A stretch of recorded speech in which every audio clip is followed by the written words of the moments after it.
Assalamualaikum warahmatullahi wabarakatuh. Kami dari kelompok 1, sebelum presentasi, kami akan memperkenalkan diri kami masing-masing. Saya Poni Melati Apriansyah. Saya Jessica Nur Afifah. Saya Nurul Karoma. Saya Natasha Aprilia. Saya Veranisa. Saya Zahra Refrenda. Saya Salsabila Jalfa. Oke, ini kita bisa langsung aja ke materinya.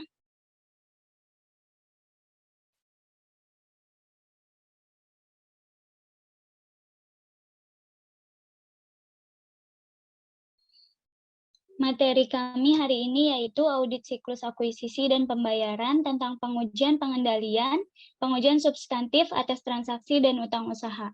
Next.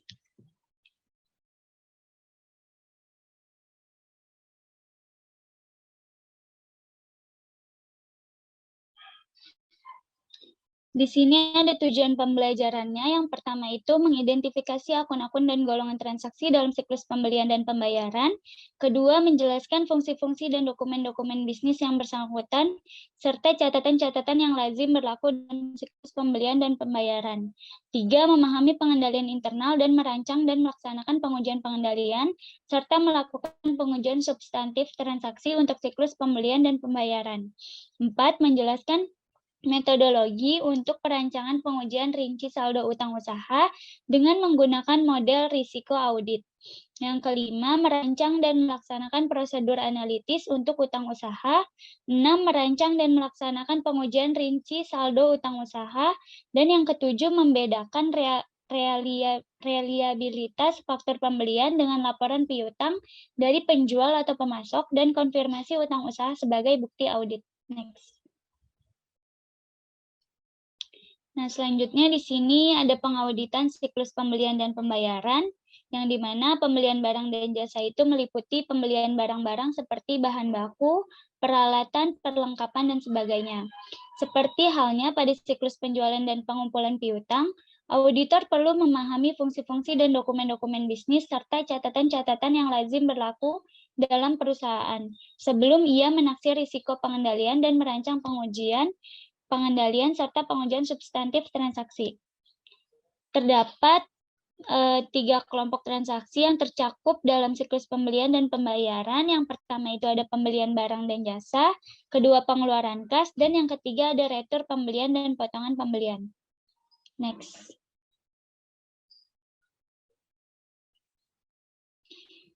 Kemudian selanjutnya di sini ada akun-akun dalam siklus pembelian dan pembayaran, yang dimana terdapat 10 akun inti. Yang pertama itu ada kas di bank, utang usaha, pembelian bahan baku, retur pembelian, peralatan dan aset tetap lainnya, potongan pembelian, beban dibayar di muka, akun kontrol beban produksi, akun kontrol beban penjualan, dan akun kontrol beban administrasi. Next.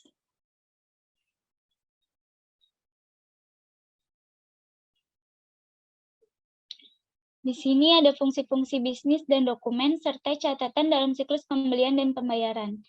Golongan transaksi yang pertama itu adalah pembelian dengan akun-akunnya yaitu persediaan properti, peralatan, aset tetap lainnya, beban dibayar di muka, utang usaha, beban pabrik, beban penjualan, dan beban administrasi yang memiliki fungsi bisnis yaitu pembuatan order pembelian, penerimaan barang dan jasa, dan pengakuan utang dengan dokumen dan catatannya yaitu permintaan pembelian order pembelian, laporan penerimaan barang dan jasa, faktur dari penjual, memo debit, voucher, file transaksi pembelian, jurnal pembelian, master utang usaha, dan laporan dari pemasok. Kemudian golongan transaksi yang kedua yaitu pengeluaran kas dengan akun-akun seperti kas di bank, yaitu untuk melakukan transaksi pengeluaran kas, utang usaha, dan juga potongan pembelian. Fungsi bisnisnya yaitu untuk pembayaran dan pencatatan pengeluaran kas. Selanjutnya di sini ada dokumen dan catatan yang dibutuhkan yaitu cek pembayaran, file transaksi pengeluaran kas, dan jurnal pengeluaran kas. Selanjutnya Di sini ada pembuatan order pembelian melalui 2 tahap. Tahap pertama itu permintaan pembelian dengan menggunakan formulir pembelian, formulir permintaan pembelian untuk barang dan jasa oleh pejabat perusahaan yang berwenang seperti kepala gudang atau kepala departemen produksi, dan order pembelian yaitu merupakan dokumen yang digunakan untuk memesan barang dan jasa dari pemasok. Selanjutnya, penerimaan barang dan jasa. Nah, ketika barang diterima, agar kontrol berjalan baik, diperlukan pemeriksaan tentang deskripsi, kuantitas, tanggal penerimaan, dan kondisi barang yang diterima. Laporan penerimaan adalah dokumen berupa kertas atau elektronik yang dibuat pada saat barang diterima. Jadi ketika barang sudah diterima, baru kita akan memiliki dokumen untuk penerimaan barang dan jasa tersebut. Kemudian pengakuan kewajiban atau utang. Pencatatan pertama kali mempengaruhi laporan keuangan dan pengeluaran kas yang sesungguhnya. Oleh karena itu, perusahaan harus seksama dalam memasukkan semua transaksi pembelian, yaitu pembelian yang sungguh-sungguh terjadi dengan jumlah yang benar. Selanjutnya, presentasi saya akan dilanjutkan oleh Jessica Nurafifah. Selanjutnya saya ingin melanjutkan presentasinya. Di sini ada pengakuan kewajiban atau utang. Pengakuan yang memadai atas munculnya kewajiban atau utang pada saat penerimaan barang dan jasa membutuhkan pencatatan yang tepat dan akurat. Pencatatan awal mempengaruhi laporan keuangan dan pengeluaran kas akrual. Oleh karena itu, perusahaan harus berhati-hati dalam memasukkan seluruh transaksi pembelian, yaitu hanya mencatat pembelian yang benar-benar terjadi dan pada jumlah yang benar. Nah, dokumen-dokumen dan pencatatan pada umumnya meliputi yang pertama itu ada faktor dari pemasok, adalah dokumen yang diterima dari vendor dan menunjukkan jumlah yang terutang atas suatu akuisisi. Nah, yang kedua itu ada memo debit. Memo debit itu dokumen yang diterima dari vendor dan menunjukkan pengurangan jumlah yang terutang kepada vendor akibat retur barang atau pengurangan yang diberikan. Nah, yang ketiga ada voucher. Voucher itu sering digunakan oleh organisasi dalam menetapkan cara yang formal untuk mencatat dan mengendalikan akuisisi, terutama dengan memungkinkan setiap transaksi akuisisi diberi nomor urut. Nah, yang keempat itu ada file transaksi pembelian, adalah file yang dibuat oleh komputer yang meliputi semua transaksi akuisisi yang diproses oleh sistem akuntansi selama satu periode.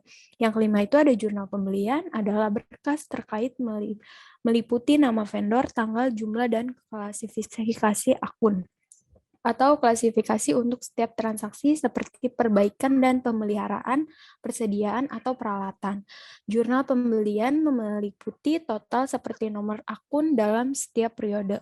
Transaksi yang sama dalam jurnal atau daftar tersebut juga diposting secara simultan ke buku besar dan juga termasuk utang, maka dimasukkan dalam berkas utama utang dagang. Yang keenam itu ada master file utang usaha, adalah mencatat transaksi akuisisi, pengeluaran kas, serta retur dan pengurangan akuisisi untuk setiap vendor. Yang ketujuh itu ada daftar utang usaha, adalah mencantumkan jumlah yang terutang kepada setiap vendor atau dari setiap faktur atau voucher pada suatu titik waktu. Yang ke-8 itu ada laporan dari pemasok, adalah dokumen yang disiapkan setiap bulan oleh vendor dan menunjukkan saldo awal akuisisi, retur, dan pengurangan pembayaran kepada vendor dan menunjukkan saldo awal akuisisi, retur, dan pengurangan pembayaran kepada vendor dan saldo akhir. Next. Yang selanjutnya itu ada pengelolaan dan pencatatan pengeluaran kas. Aktivitas tersebut secara langsung akan mengurangi saldo akun kewajiban, terutama utang usaha. Nah, di sini ada dokumen-dokumen yang terkait dengan proses pengeluaran kas yang diperiksa oleh auditor, termasuk yang pertama itu ada cek. Cek itu dokumen ini umumnya digunakan untuk membayar akuisisi ketika pembayaran sudah jatuh tempo. Dan yang kedua itu ada file transaksi pengeluaran kas, file yang dibuat dengan komputer yang mencantumkan semua transaksi pengeluaran kas yang diperoleh oleh sistem akuntansi selama satu periode. Yang ketiga itu ada jurnal pengeluaran kas, daftar atau laporan yang dihasilkan dari file transaksi pengeluaran kas yang mencakup seluruh transaksi pada suatu periode waktu tertentu. Next. Nah, yang selanjutnya itu ada metodologi untuk perancangan, pengujian, pengendalian, dan pengujian substantif golongan transaksi. Dalam pengauditan, pada umumnya akun-akun yang paling banyak menyerap waktu pemeriksaan adalah piutang usaha, persediaan, aset tetap, utang usaha, dan akun ban. Apabila auditor dapat mengurangi pengujian rincian saldo dengan menggunakan pengujian pengendalian dan pengujian substantif transaksi untuk memeriksa efektivitas pengendalian internal atas pembelian dan pengeluaran kas. Pengujian pengendalian dan pengujian substantif transaksi untuk siklus pembelian dan pembayaran terbagi dalam dua. Yang pertama itu ada pengujian pembelian, yaitu yang berkaitan dengan 3 dari 4 fungsi bisnis, yaitu terdiri dari order pembelian, penerimaan barang dan jasa, dan pengakuan utang. Yang kedua itu ada pengujian pengeluaran kas, yaitu yang berkaitan dengan fungsi keempat, yakni pengolahan dan pencatatan pengeluaran kas. Next. Nah, yang selanjutnya itu ada pemahaman pengendalian internal. Pemahaman tentang pengendalian internal ini untuk siklus pembelian dan pembayaran sebagai bagian dari prosedur penilaian resiko. Dapat diperoleh auditor dengan mempelajari bagian alir yang berlaku pada perusahaan klien, mereview daftar pertanyaan pengendalian internal. Next. Nah, yang selanjutnya itu di sini ada gambar 15.2, metodologi untuk perancangan, pengujian, pengendalian, dan pengujian substantif transaksi untuk siklus pembelian dan pembayaran. Di sini terdapat 4 siklus. Yang pertama itu kita memahami pengendalian internal. Untuk memahami pengendalian internal, siklus akuisisi dan pembiayaan, auditor mempelajari bagian arus klien mereview kuesioner pengendalian internal.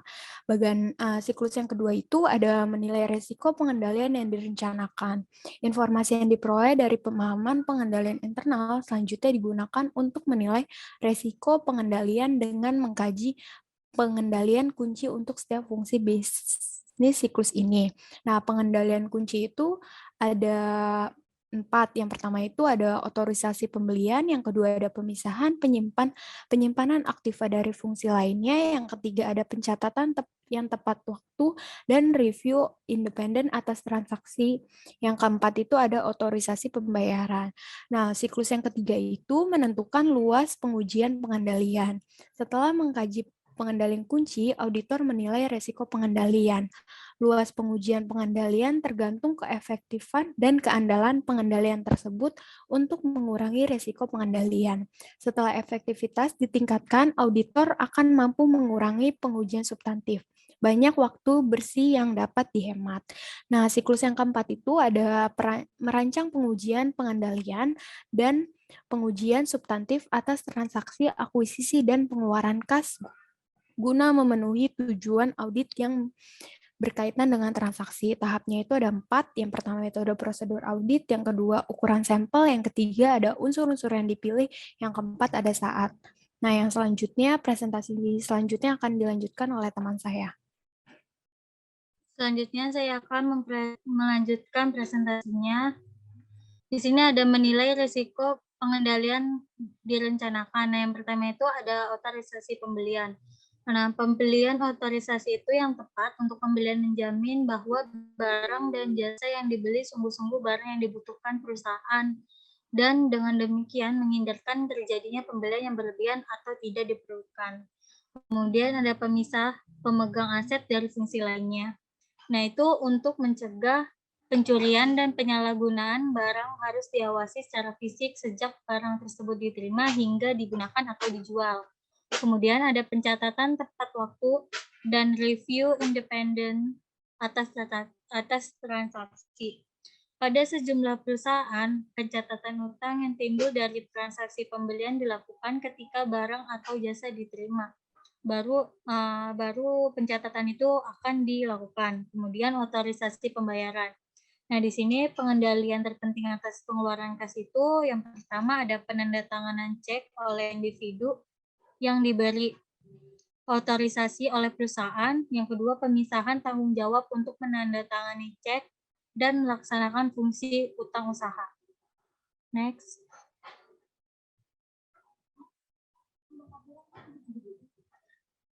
Selanjutnya menentukan luasnya pengujian pengendalian. Nah, di sini apabila auditor bermaksud untuk mengandalkan pada pengendalian untuk mendukung penilaian risiko pengendalian pendahuluan di bawah maksimum, auditor itu harus melakukan pengujian pengendalian untuk mendapatkan bukti bahwa pengendalian telah beroperasi dengan efektif. Dengan telah beroperasinya pengendalian secara efektif yang didukung dengan tambahan pengujian pengendalian, auditor akan bisa menurunkan pengujian substansifnya. Next.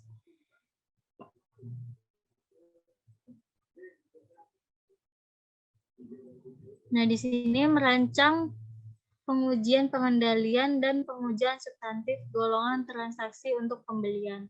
Dalam ilustrasi ini, kita berasumsi bahwa perusahaan memiliki jurnal pembelian tersendiri untuk mencatat semua transaksi pembelian. Dalam memahami tabel 15.2 di bawah ini, kita harus memahami, yaitu yang pertama, menghubungkan setiap pengendalian internal dengan tujuan audit transaksi. Yang kedua itu, menghubungkan pengujian pengendalian dengan pengendalian internal. Yang ketiga, menghubungkan pengujian substantif golongan transaksi dengan tujuan audit transaksi setelah mempertimbangkan pengendalian dan defisiensi dalam sistemnya. Next.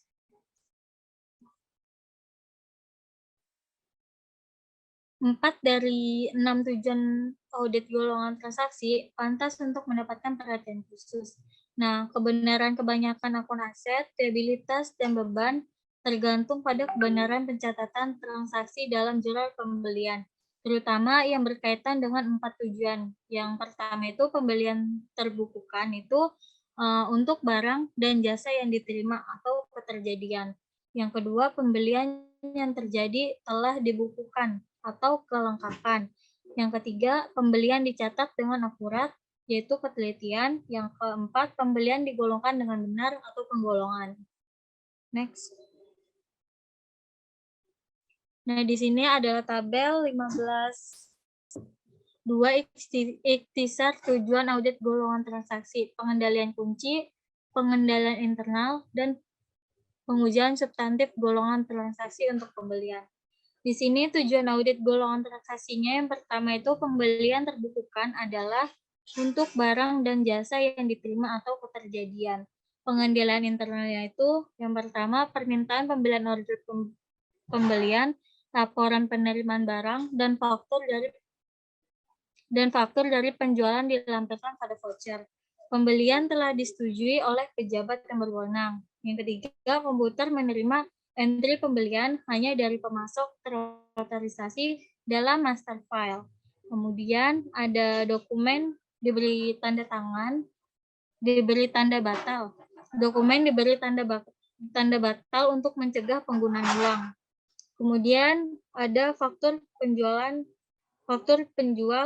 laporan penerimaan barang, order pembelian, dan permintaan pembelian diverifikasikan internal. Kemudian pengujian pengendalian itu yang pertama itu memeriksa dokumen-dokumen dalam paket voucher untuk menguji keberadaan.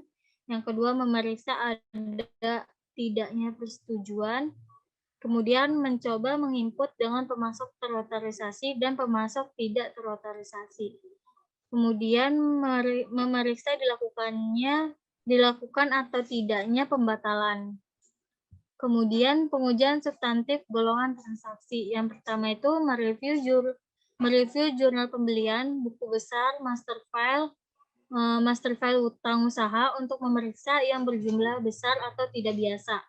Yang kedua, memeriksa dokumen pendukung untuk memeriksa kewajaran dan keabsahan atau faktur penjual, laporan penerimaan barang, order pembelian, dan permintaan pembelian.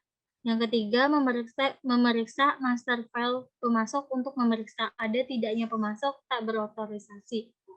Yang terakhir, menelusuri pembelian persediaan ke master file persediaan, memeriksa pembelian atas aset tetap. Next. Yang kedua itu ada transaksi pembelian yang terjadi telah dibukukan atau kelengkapan. Nah, di sini yang pertama pada pengendalian internal kuncinya itu order pembelian bernomor urut, tercetak dan dipertanggungjawabkan penggunaan. Yang kedua, laporan penerimaan barang bernomor urut tercetak dan dipertanggungjawabkan penggunanya. Yang ketiga, voucher bernomor urut tercetak dan dipertanggungjawabkan penggunanya. Kemudian pada pengujian pengendaliannya itu yang pertama memeriksa keberurutan pengendalian order pembelian, yang kedua memeriksa keberurutan penggunaan laporan penerimaan barang, yang ketiga memeriksa keberurutan voucher. Nah, kemudian untuk pengujian substansi golongan transaksinya itu yang pertama ada menelusuri dari suatu file laporan penerimaan barang ke jurnal pembelian. Yang kedua menelusuri file faktur penjualan ke jurnal pembelian. Nah, yang ketiga itu ada transaksi pembelian terbukukan secara akurat atau ketelitian. Nah, di sini pada pengendalian internal kuncinya itu yang pertama perhitungan dan jumlah-jumlah di verifikasi internal. Kemudian di pengujian pengendaliannya itu memeriksa ada tidaknya verifikasi internal. Kemudian pada pengujian substantif golongan transaksinya itu membandingkan pembelian terbukukan dalam jurnal pembelian dengan faktur penjual, laporan penerimaan barang, dan dokumen dukungan lainnya. Nah, yang kedua itu ada total per batch dibandingkan dengan laporan dari komputer. Pengujian pengendaliannya itu memeriksa total per batch dibandingkan dengan laporan dari komputer. Kemudian pengujian pengendaliannya itu memeriksa total dalam file batch untuk memastikan ada tidaknya paraf petugas pemeriksa, bandingkan total dengan laporan dari komputer. Nah, untuk pengujian substansif golongan transaksinya itu menghitung ulang untuk memeriksa ketelitian dalam faktur penjual, termasuk potongan dan biaya pengangkutan. Nah, yang terakhir itu ada pembelian mendapat persetujuan harga dan potongan. Nah, itu untuk pengujian pengendaliannya itu memeriksa ada tidaknya persetujuan. Selanjutnya akan dilanjutkan oleh teman saya. Baik, saya Natasha Aprilia akan melanjutkan presentasi dari Nurul Karomah. Tujuan audit golongan transaksi yang keempat adalah transaksi pembelian dibukukan dalam master file utang usaha dan pembelian dan dibuat ikhtisarnya dengan benar posting dan pengikhtisaran. Untuk pengendalian internal kuncinya, yang pertama, isi master file utang usaha diverifikasi internal. Lalu yang kedua, total master file atau daftar utang usaha dibandingkan dengan saldo di buku besar. Untuk pengujian pengendaliannya, memeriksa ada tidaknya verifikasi internal, lalu memeriksa ada tidaknya paraf pada akun buku besar sebagai tanda telah dilakukan pembandingan. Untuk pengujian substantif golongan transaksinya, memeriksa ketelitian penulisan dengan mentotal jurnal dan menelusur posting ke buku besar dan ke master file utang usaha dan persediaan. Untuk tujuan audit golongan transaksi selanjutnya, yaitu transaksi pembelian digolongkan dengan benar atau penggolongan. Untuk pengendalian internal kuncinya, yang pertama, digunakan daftar akun yang memadai, lalu yang kedua, penggolongan akun diverifikasi internal. Untuk pengujian pengendaliannya, yang pertama, memeriksa manual, prosedur, dan daftar akun, lalu yang kedua, memeriksa ada tidaknya verifikasi internal. Untuk pengujian substantif golongan transaksinya, membandingkan penggolongan dengan daftar akun dengan mengacu ke faktur penjualan. Nah, untuk pengujian rinci akun yang ini, individual tertentu dapat dikurangi apabila auditor yakin bahwa pengendalian internal mencukupi untuk dapat memberikan keyakinan memadai mengenai penggolongan yang benar di dalam jurnal pembelian. Meskipun semua akun terpengaruh sampai pada tingkatan tertentu oleh efektivitas pengendalian, untuk penggolongan, dua bidang yang paling terpengaruh adalah pembelian aset tetap periode ini dan semua akun beban seperti beban reparasi dan pemeliharaan, beban listrik dan gas, dan beban advertensi. Auditor akan banyak membutuhkan waktu untuk melaksanakan pengujian dokumen pembelian aset tetap dan akun-akun beban periode ini guna memeriksa ketelitian dan kebenaran penggolongan. Oleh karena itu, akan sangat menghemat waktu apabila pengendalian internal ini sangat efektif. Untuk tujuan selanjutnya, transaksi pembelian dicatat pada tanggal yang benar atau pada saat. Lalu, untuk pengendalian internal kuncinya, prosedur mewajibkan pencatatan segera setelah barang atau jasa diterima. Yang kedua, tanggal diverifikasi secara internal. Lalu untuk pengujian pengendaliannya, yang pertama memeriksa manual, prosedur, dan memeriksa apakah ada faktur penjual yang tak terbukukan. Yang kedua, memeriksa ada tidaknya verifikasi internal. Untuk pengujian substantif golongan transaksinya, membandingkan tanggal pada laporan penerimaan barang dengan faktur penjual dan tanggal pada jurnal pembelian. Next.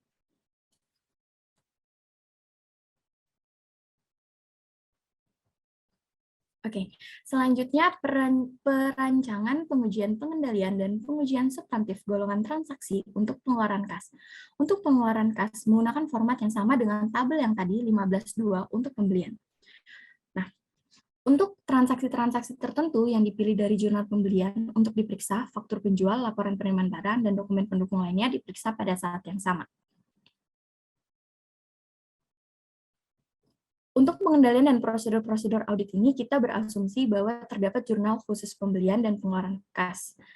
Komentar kita tentang metodologi dan proses untuk mengembangkan prosedur audit untuk pembelian diterapkan sama untuk pengeluaran kas. Auditor biasanya melaksanakan pengujian, pembelian, dan pengeluaran kas pada saat yang sama. Dengan demikian, verifikasi dilakukan secara efisien tanpa mengurangi efektivitas pengujian. Selanjutnya, sampling atribut untuk pengujian pengendalian dan pengujian substantif golongan transaksi. Pentingnya pengujian, pengendalian dan pengujian golongan transaksi untuk pembelian dan pembayaran, maka penggunaan sampling atribut menjadi sangat lazim untuk dilakukan. Pendekatannya serupa dengan yang digunakan untuk pengujian pengendalian dan pengujian substantif golongan transaksi untuk penjualan. Next. Berikutnya ada tabel 15.3, yaitu ikhtisar tujuan audit golongan transaksi, pengendalian kunci, pengujian pengendalian, dan pengujian substantif golongan transaksi pada pengeluaran kas. Tujuan audit golongan transaksi yang pertama, yaitu ada pengeluaran kas yang dibukukan adalah untuk barang dan jasa yang telah diterima atau keterjadian. Untuk pengendalian internal kuncinya, yang pertama terdapat pemisahan tugas yang memadai antara utang usaha dan penyimpanan cek yang telah ditandatangani atau otoritas membayarkan dana secara elektronis. Yang kedua, dokumen pendukung diperiksa lebih dahulu sebelum cek ditandatangani atau sebelum dilakukan pembayaran dana secara elektronis oleh petugas yang diberi otoritas oleh perusahaan. Yang ketiga, diberikan persetujuan pembayaran pada dokumen pendukung pada saat cek ditandatangani. Untuk pengujian pengendaliannya, yang pertama, diskusikan dengan personil terkait dan observasi aktivitas. Untuk yang kedua, masih sama, diskusikan dengan personil terkait dan observasi aktivitas. Dan yang ketiga, periksa ada tidaknya persetujuan pembayaran. Untuk pengujian substantif golongan transaksinya, mereview jurnal pengeluaran kas, buku besar, dan master file utang usaha untuk pembayaran berjumlah besar atau tidak biasa. Yang kedua, telusur cek atau catatan pembayaran bank elektronik ke jurnal pembelian yang bersangkutan, dan periksa nama penerima pembayaran dan jumlahnya. Yang ketiga, periksalah cek. Yang diperiksa itu penandatanganannya atau gunakan data bank bahwa cek telah dibayar bank. Lalu periksa dokumen pendukung sebagai bagian dari pengujian pembelian. Next. Tujuan audit golongan transaksi yang kedua, yaitu transaksi pengeluaran kas yang ada telah dibukukan atau kelengkapan. Untuk pengendalian internal kuncinya, yang pertama, cek bernomor urut tercetak dan dipertanggungjawabkan penggunaannya. Yang kedua, rekonsiliasi bank dibuat setiap bulan oleh petugas independen yang terpisah dari pencatatan pengeluaran kas atau penyimpanan aset. Untuk pengujian pengendaliannya, yang pertama, periksa keberurutan penggunaan cek, lalu periksa rekonsiliasi bank dan observasi pembuatannya. Lalu untuk pengujian substantif golongan transaksinya, rekonsiliasi catatan pengeluaran kas dengan pengeluaran kas dalam laporan bank atau proof of cash. Tujuan audit yang ketiga, yaitu transaksi pengeluaran kas telah dibukukan dengan tepat atau ketelitian. Untuk pengendalian kunci internal kuncinya, yang pertama, perhitungan dan jumlah-jumlah diverifikasi internal. Lalu yang kedua, rekonsiliasi bank dibuat secara bulanan oleh personil independen. Untuk pengujian pengendaliannya, yang pertama, periksa ada tidaknya verifikasi internal. Lalu yang kedua, periksa rekonsiliasi bank dan observasi penyiapannya. Untuk pengujian substantif golongan transaksinya, yang pertama, ada periksa pengeluaran cek dan catatan pengeluaran kas dalam catatan elektronik bank dengan jurnal pembelian dan jurnal pengeluaran kas. Yang kedua, hitung ulang potongan tunai, buatlah proof of cash-nya. Next. Berikutnya, untuk tujuan audit golongan transaksi, ada transaksi pengeluaran kas dibukukan dalam master file utang usaha dengan benar dan diringkas dengan benar atau posting dan peringkasan. Untuk pengendalian internal kuncinya, yang pertama, isi master file utang usaha diverifikasi internal, lalu master file utang usaha atau total daftar saldo dibandingkan dengan saldo di buku besar. Lalu untuk pengujian pengendaliannya yang pertama, periksa ada tidaknya verifikasi internal. Lalu yang kedua, periksa paraf pada akun-akun besar sebagai tanda telah dibandingkan. Untuk pengujian substantif golongan transaksinya, tes ketelitian penulisan dengan memeriksa kebenaran penjumlahan vertikal atau footing, jurnal dan telusur posting ke buku besar dan master file utang usaha. Untuk tujuan berikutnya, ada transaksi pengeluaran kas digolongkan dengan benar atau penggolongan. Untuk pengendalian internal kuncinya, yang pertama, digunakan daftar akun yang memadai. Yang kedua, penggolongan akun diverifikasi internal. Untuk pengujian pengendaliannya, yang pertama, periksa manual prosedur dan daftar akun, lalu periksa ada tidaknya verifikasi internal. Untuk pengujian substantif golongan transaksinya, bandingkan penggolongan dengan daftar akun dan penjualan, dan akun dengan mengacu pada faktur penjualan dan jurnal pembelian. Tujuan yang terakhir, ada transaksi pengeluaran kas telah dicatat pada tanggal yang benar atau pada saat. Untuk pengendalian internal kuncinya, yang pertama, prosedur mensyaratkan pencatatan transaksi sesegera mungkin setelah cek ditandatangani atau pengiriman secara elektronik untuk pengolahan bank. Lalu, tanggal diverifikasi secara internal. Untuk pengujian pengendaliannya, yang pertama, periksa manual prosedur dan observasi apakah ada cek yang tidak dicatat. Lalu, periksa ada tidaknya verifikasi internal tersebut. Untuk pengujian substantif golongan transaksinya, yang pertama, bandingkan tanggal pada cek atau catatan elektronik bank dengan jurnal pengeluaran kas. Lalu, bandingkan tanggal pada cek dengan catatan elektronik bank. Selanjutnya akan dilanjutkan oleh teman saya, Nurhanisa. Terima kasih. Selanjutnya saya akan melanjutkan presentasi dari Natasha. Di sini ada 3 hal yang berbeda pada siklus pembelian dan pembayaran dibandingkan dengan siklus-siklus lainnya. Yang pertama itu ada siklus ini menyangkut banyak akun, baik yang berupa akun-akun laba rugi maupun akun-akun neraca. Contohnya itu adalah kesalahan penggolongan antara beban reparasi dan pemeliharaan dan aset tetap. Akibatnya, auditor sering menurunkan tingkat toleransi bisa diterima, terutama untuk atribut golongan. Yang kedua itu, dalam siklus transaksi ini sangat lazim diperlukan pertimbangan yang signifikan, seperti dalam hal sewa, guna, dan biaya konstruksi. Kebutuhan atas pertimbangan ini meningkatkan kemungkinan terjadinya kesalahan penyajian. Akibatnya, auditor sering menurunkan tingkat toleransi bisa diterima untuk atribut ketelitian. Yang ketiga itu ada jumlah rupiah untuk transaksi individual, seringkali berjumlah sangat besar. Akibatnya, auditor menggabungkan unsur-unsur yang besar dan tidak biasa seperti itu dan mengujinya 100%. Next. Selanjutnya itu ada metodologi untuk perancangan pengujian rinci saldo untuk utang usaha. Hampir semua transaksi dalam siklus pembelian dan pembayaran mengalir melalui akun utang usaha. Akun ini sangat kritikal dalam setiap audit atas siklus pembelian dan pembayaran. Utang usaha meliputi kewajiban yang timbul dari pembelian bahan baku, peralatan listrik, reparasi, dan masih banyak jenis barang dan jasa lainnya yang diterima sebelum akhir tahun buku. Utang usaha harus dibedakan dari utang biaya dan kewajiban utang bunga. Next. Nah, di sini tuh ada gambar 15.3 metodologi untuk perencanaan pengujian rinci saldo untuk utang usaha, di mana dibagi menjadi 3 tahap. Yang pertama itu tahap 1 ada mengidentifikasi risiko bisnis klien yang mempengaruhi utang usaha. Selanjutnya ada menetapkan materialitas kinerja dan menilai risiko inheran untuk utang usaha. Yang ketiga itu ada menilai risiko pengendalian untuk siklus pembelian dan pembayaran. Selanjutnya, untuk tahap kedua itu ada merencanakan dan melaksanakan pengujian pengendalian dan pengujian substantif golongan transaksi untuk pembelian dan pembayaran. Yang kedua ada merancang dan melaksanakan prosedur analitis untuk utang usaha. Selanjutnya, tahap ketiga itu ada merancang dan pengujian rinci atas utang usaha untuk memenuhi tujuan audit saldo. Nah, di sini ada 4 perencanaan, yaitu prosedur audit, ukuran sampel, unsur untuk dipilih, dan saat. Apabila pengendalian dan pengujian substantif golongan transaksi ini menunjukkan bahwa pengendalian internal beroperasi secara efektif dan prosedur analitis menunjukkan hasil yang memuaskan, maka auditor pada umumnya akan menurunkan pengujian rincian saldo. Namun, karena pada kebanyakan perusahaan utang usaha cenderung menjadi material auditor, hampir selalu melakukan pengujian rincian saldo. Next. Selanjutnya ada mengidentifikasi resiko bisnis klien yang mempengaruhi utang usaha. Tahap 1. Upaya-upaya untuk merampingkan pembelian dan pembayaran barang dan jasa, termasuk lebih meningkatkan pembelian persediaan secara just in time, meningkatkan berbagai informasi dengan pemasok dan penggunaan teknologi informasi dan e-commerce untuk transaksi bisnis. Telah mengubah seluruh aspek siklus pembelian dan pembayaran pada banyak perusahaan.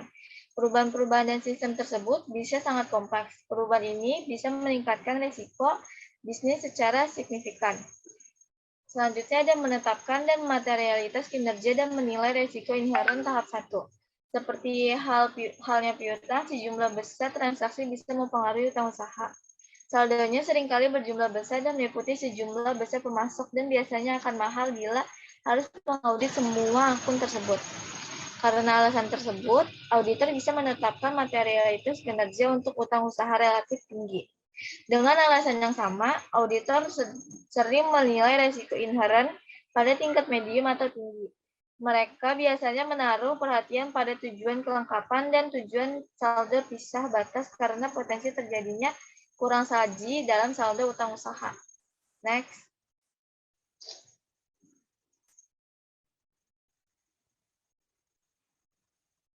Selanjutnya ada menilai risiko pengendalian dan merancang serta melaksanakan pengujian pengendalian dan pengujian substantif golongan transaksi tahap 1 dan 2, di mana pengujian substantif yang dilakukan auditor pada akhirnya akan tergantung pada efektivitas pengendalian internal yang berkaitan dengan utang usaha.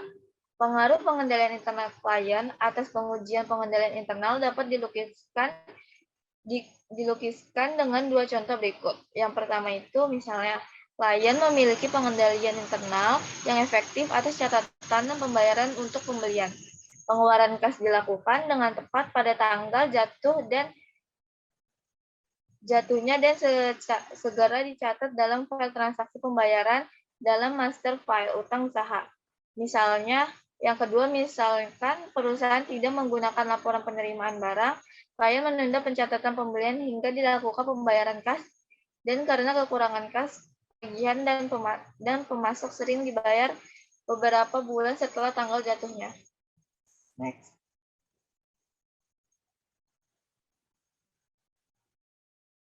Selanjutnya ada merancang dan melaksanakan prosedur analitis tahap 3, di mana penggunaan prosedur analitis merupakan hal penting dalam siklus pembelian dan pembayaran seperti halnya dalam siklus yang lainnya, terutama dalam menemukan kesalahan penyajian dalam utang usaha. Auditor harus membandingkan total beban tahun ini dengan tahun sebelumnya untuk menemukan kesalahan penyajian dalam utang usaha maupun dalam akun beban. Selanjutnya ada merancang dan melaksanakan pengujian rincian saldo akun utang usaha tahap 3. Tujuan keseluruhan audit utang usaha yaitu untuk menentukan apakah saldo utang usaha telah disajikan secara wajar dan diungkapkan dengan tepat. 7 dari 8 tujuan audit saldo yang telah dibahas pada bab 4 diterapkan pada audit utang usaha, yaitu keberadaan, kelengkapan, ketelitian, penggolongan, sisa batas, kecocokan saldo, dan hak serta kewajiban. Nilai bersih bisa direalisasi, tidak bisa diterapkan pada utang usaha. Next.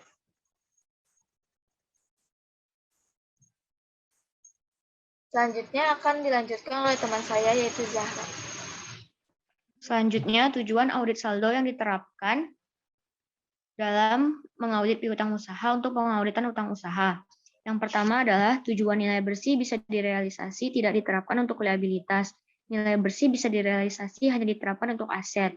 Yang kedua, aspek hak kepemilikan dari tujuan hak dan kewajiban tidak diterapkan untuk liabilitas. Untuk aset, auditor sangat menekankan pada hak klien atas penggunaan dan penghapus bukuan aset. Untuk liabilitas, auditor memusatkan perhatian pada kewajiban klien untuk membayar utang. Yang ketiga, untuk liabilitas, lebih ditekankan pada pencarian kurang saji daripada atas lebih saji. Next slide.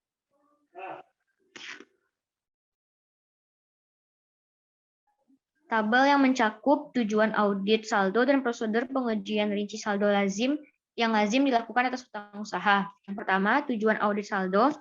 utang usaha dalam daftar utang usaha cocok dengan yang tercantum pada master file yang bersangkutan dan totalnya cocok dengan yang tercantum di buku besar, kecocokan saldo.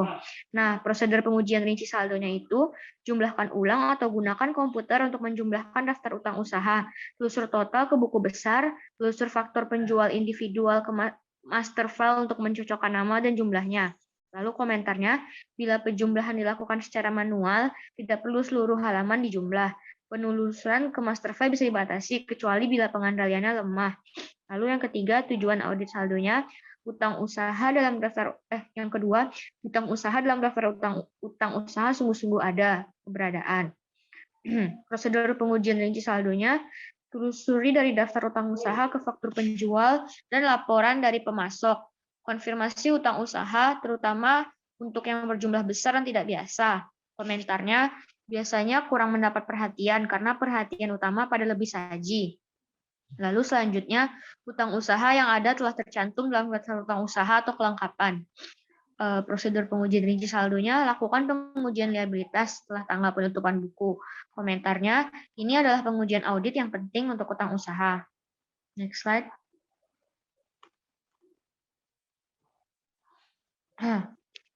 Utang usaha yang tercantum dalam daftar telah digolongkan dengan benar atau penggolongan. Nah, review dan master file yang bersangkutan dengan pihak yang berrelasi, liabilitas berbunga, utang jangka panjang, utang saldo debit. Komentarnya, pengetahuan tentang klien sangat penting untuk pengujian ini. Lalu, transaksi dalam siklus pembelian dan pembayaran telah dicatat pada periode yang tepat, bisa batas. Lakukan pengujian setelah tanggal penutupan buku. Lakukan pengujian rinci sebagai bagian dari observasi perhitungan persediaan. Lakukan pengujian untuk persediaan dalam perjalanan. Nah, komentarnya, ini merupakan pengujian yang sangat penting untuk utang usaha. Ini disebut pengujian pisah batas. Lalu yang terakhir ada perusahaan memiliki kewajiban untuk membayar liabilitas yang tercantum dalam utang usaha atau kewajiban. Periksalah laporan dari pemasok dan konfirmasi utang usaha. Komentarnya, biasanya bukan merupakan perhatian utama dalam audit utang usaha karena semua utang usaha adalah kewajiban. Next slide.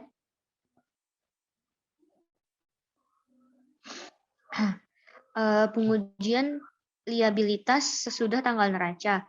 Karena penekanan audit pada kurang sahih dalam akun liabilitas, pengujian sesudah tanggal neraca sangat penting artinya bagi utang usaha. Periksalah dokumen pendukung untuk pengeluaran kas sesudah tanggal neraca. Auditor memeriksa dokumen pendukung untuk pengeluaran kas sesudah tanggal neraca untuk menentukan apakah pengeluaran kas itu untuk membayar utang dari periode ini. Periksalah dokumen pendukung untuk faktur tagihan yang belum dibayar sampai beberapa minggu setelah akhir tahun. Auditor melakukan prosedur ini di periode berikutnya dengan cara yang sama seperti prosedur di atas untuk tujuan yang sama. Telusuri laporan penerimaan barang yang diterbitkan sebelum akhir tahun dengan faktur penjual yang bersangkutan. Semua barang yang diterima sebelum akhir tahun buku harus dimasukkan sebagai utang usaha. Dengan menelusuri laporan penerimaan barang yang diterbitkan menjelang akhir tahun buku ke faktur penjual dan meyakinkan bahwa semua telah dimasukkan sebagai utang usaha, auditor menguji ada tidaknya utang yang dicatat. Lalu selanjutnya, telusuri laporan dari pemasok yang menunjukkan saldo terutang ke daftar saldo utang usaha. Apabila klien menyimpan arsip laporan bulanan dari pemasok, auditor dapat menelusuri setiap laporan yang menunjukkan saldo terutang pada setiap tanggal neraca ke daftar utang usaha untuk memastikan telah dimasukkannya sebagai utang usaha. Selanjutnya akan dilanjutkan oleh Salsabila Zalfa.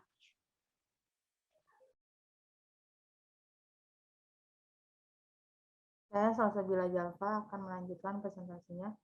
Selanjutnya di sini ada pengiriman konfirmasi kepada pemasok yang memiliki hubungan bisnis dengan klien. Yang mana pengiriman konfirmasi untuk utang usaha itu tidak lazim dibandingkan dengan konfirmasi untuk piutang usaha. Walaupun auditor itu dapat menggunakan prosedur ini jika dia perlu untuk menguji jangan-jangan nama pemasok itu tidak tercantum dalam daftar utang atau transaksinya itu ada yang dihilangkan. Atau bisa juga saldonya itu tidak sesuai dengan catatan pemasok. Nah, maka dari itu cara ini tuh efektif untuk mengungkapkan utang itu tidak dicatat dan jenis konfirmasi itu biasanya disebut dengan konfirmasi saldo nol. Lalu selanjutnya ada pengujian pisah batas. Nah, pengujian pisah batas ini dilakukan untuk menentukan apakah transaksi yang dibukukan beberapa hari sebelum dan beberapa hari sesudah tanggal neraca itu telah dibukukan pada periode yang tepat atau belum. Untuk menguji lebih saji itu, auditor harus menelusur laporan penerima barang yang diterbitkan setelah akhir tahun buku ke faktor yang bersangkutan untuk meyakinkan bahwa transaksi yang bersangkutan itu tidak dimasukkan sebagai utang usaha, kecuali jika barang itu dalam perjalanan. Selanjutnya ada hubungan antar pisah batas dengan observasi fisik persediaan. Informasi pisah batas untuk pembelian harus diperoleh selama observasi fisik persediaan. Jadi pada waktu itu auditor harus mereview prosedur-prosedur di bagian penerimaan barang untuk memastikan bahwa semua barang telah diterima dan telah dihitung. Dan auditor itu harus mencatat dalam dokumentasi audit nomor laporan penerimaan barang terakhir yang dicantumkan dalam perhitungan fisik. Nah, setelah perhitungan fisik ini, auditor kemudian harus menguji catatan akuntansi untuk pisah batas. Setelah itu, auditor harus menelusur nomor-nomor laporan penerimaan barang yang sebelumnya itu harus sudah didokumentasi ke catatan utang usaha untuk melakukan verifikasi bahwa mereka telah dimasukkan atau dikeluarkan dengan benar. Selanjutnya, persediaan dalam perjalanan atau inventory in transit. Jadi dalam menentukan utang usaha, pembelian persediaan itu dilakukan atas dasar FOB destination dan FOB origin. Untuk FOB destination ini, jadi hak kepemilikan atas barang tersebut pindah ke pembeli apabila barang itu sudah diterima oleh pembeli. Begitupun kalau untuk FOB origin, perusahaan harus mencatat persediaan dan utang itu yang bersangkutan pada periode ini apabila pengirim telah dilakukan sebelum atau pada tanggal neraca. Selanjutnya ada keandalan bukti. Nah, di keandalan bukti ini, auditor harus memenuhi keandalan yang relatif 3 tipe utama. Yang mana yang pertama itu faktor penjual, laporan dari penjual atau pemasok, dan konfirmasi. Di sini ada 2 perbedaan. Yang pertama adalah perbedaan antara faktor dari penjual dengan laporan dari penjual. Jadi laporan dari penjual itu seharusnya untuk memeriksa utang usaha, karena di dalamnya itu dia menunjukkan saldo akhir. Sedangkan kalau faktor dari penjual itu lebih baik untuk memeriksa transaksi, karena auditor itu harus memeriksa transaksi individual dan faktor yang menunjukkan rincian pembelian. Contoh dari faktor dari penjual itu seperti laporan penerimaan barang dan order pembelian. Sedangkan kalau contoh dari laporan dari penjual itu seperti mencangkup jumlah total transaksi. Nah, jumlah total transaksi itu seperti jumlah yang dibeli atau harganya, biaya angkutnya, dan data lain yang tidak tercantum dalam laporan itu. Nah, yang kedua adalah perbedaan antara laporan dari penjual dengan konfirmasi. Dia itu ada di sumber informasinya. Jadi, jawaban atas permintaan konsumen konfirmasi untuk utang usaha umumnya itu harus dikirim langsung ke kantor akuntan publik oleh si penjual. Dan konfirmasi ini berisi informasi yang sama dengan laporan si penjual, tetapi lebih bisa dipercaya. Selain itu juga informasi ini dia berisi tentang utang wesel atau barang konsinyasi yang merupakan milik si penjual tetapi disimpan di gudang klien. Jadi apabila auditor memeriksa laporan dari penjual atau jawaban konfirmasi ini, dia harus melakukan rekonsiliasi antara laporan atau konfirmasi dengan daftar utang usaha. Dan selisih yang ditemukan itu seringkali terjadi karena adanya barang dalam perjalanan. Cek yang sudah dikirim klien tetapi dia belum sampai ke tangan penjual, atau juga karena adanya penundaan dalam proses akuntansi. Selanjutnya yang terakhir itu adalah ukuran sampel. Nah, ukuran sampel dalam pengujian utang usaha itu sangat bervariasi, tergantung pada berbagai faktor. Misalnya itu ada materialitas utang usaha, jumlah akun yang ada, hasil penilaian resiko pengendalian, dan hasil audit tahun lalu. Nah, perumusan populasi dan penentuan ukuran populasi ini sering lebih sulit untuk utang usaha, karena tekanan audit ada pada utang usaha itu, yang mana dia tidak dicatat. Maka si auditor tuh harus coba agar populasi mencakup semua kewajiban yang potensial. Selanjutnya, kelompok kami akan menjawab pertanyaan dari kelompok-kelompok yang lain. Di sini ada pertanyaan yang pertama, yaitu dari kelompok 2, dari Andini Dwi Mega Rahman, yaitu apa tujuan pengujian substantif terhadap utang jangka panjang. Nah, di sini tujuan pengujian substantif terhadap utang jangka panjang yang pertama itu memperoleh keyakinan tentang keandalan catatan akuntansi yang bersangkutan dengan hutang jangka panjang. Yang kedua, membuktikan bahwa saldo utang jangka panjang mencerminkan kepentingan kreditur yang ada pada tanggal neraca dan mencerminkan keterjadian transaksi yang berkaitan dengan hutang jangka panjang selama setahun yang diaudit. Yang ketiga, membuktikan kelengkapan transaksi yang dicatat selama tahun yang diaudit dan kelengkapan saldo hutang jangka panjang yang disajikan di neraca. Kemudian yang keempat, membuktikan bahwa hutang jangka panjang yang dicantumkan di neraca merupakan klaim kreditur terhadap aktivitas entitas. Yang kelima, membuktikan kewajaran penilaian hutang jangka panjang yang dicantumkan di neraca. Yang terakhir itu membuktikan kewajaran penyajian dan pengungkapan hutang jangka panjang di neraca.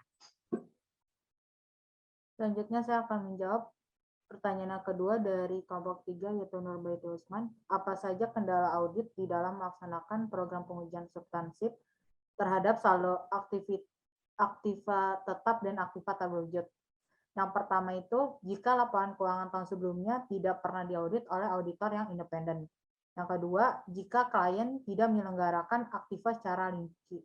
Yang ketiga, jika klien tidak mengarsipkan ke dokumen-dokumen yang mendukung transaksi yang bersangkutan dengan perolehannya, dan mutasi aktiva tetap sampai saat diaudit yang pertama dilaksanakan. Selanjutnya, saya akan menjawab pertanyaan dari kelompok 4. Pertanyaannya, jelaskan tujuan atas adanya pengujian substantif terhadap utang usaha. Jawabannya, pengujian substantif utang usaha menjadi salah satu pengujian yang dapat digunakan oleh auditor untuk memeriksa kewajaran dan adanya salah saji atau monetary errors. Tujuan utama pengujian substantif terhadap utang usaha yakni untuk menemukan adanya unrecorded liabilities. Selanjutnya untuk pertanyaan yang keempat dari kelompok 5 yaitu Nova Indriani. Kenapa auditor dalam pelaksanaan pemeriksaan perkiraan utang harus melakukan pengujian substansif? Karena pengujian substansif utang itu menjadi salah satu pengujian yang dapat digunakan oleh auditor untuk memeriksa kewajaran dan adanya salah saji atau minority error. Nah, tujuan utama untuk pengujian substansif terhadap utang usaha itu untuk menentukan adanya unrecorded liabilities. Selain itu juga untuk menentukan apakah semua tujuan yang berkaitan dengan transaksi itu telah terpenuhi untuk setiap kelas transaksi. Selanjutnya itu ada pertanyaan nomor 5 dari kelompok 6. Pertanyaannya itu, apakah auditor perlu menguji akurasi kualifikasi aset tetap pada periode sebelumnya? Jika tidak, mengapa? Jika iya, apa alasannya? Jawabannya itu, auditor tidak perlu menguji akurasi aset tetap yang tercatat pada periode sebelumnya. Hanya saja auditor perlu menyadari bahwa perusahaan kadang memiliki peralatan manufaktur yang tidak lagi digunakan. Selanjutnya saya ingin menjawab pertanyaan dari kelompok 7 dari Dika Nur Aryani. Pertanyaannya, apa kondisi-kondisi yang bisa berpengaruh pada pengendalian resiko pengujian substantif? Jawabannya itu yang pertama, struktur pengendalian intern selama periode tersisa cukup efektif. Yang kedua, tidak terdapat keadaan atau kondisi yang mempengaruhi manajemen untuk membuat salah saji dalam laporan keuangan selama periode tersisa.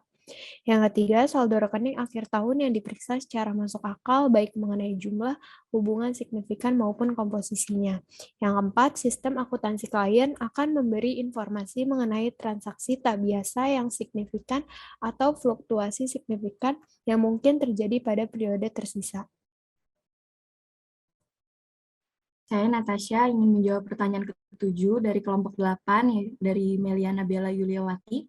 Pertanyaannya, kelemahan dari adanya e-commerce pada siklus akuisisi. Kelemahan utama terletak dari kemampuan sumber daya perusahaan untuk menggunakan teknologi.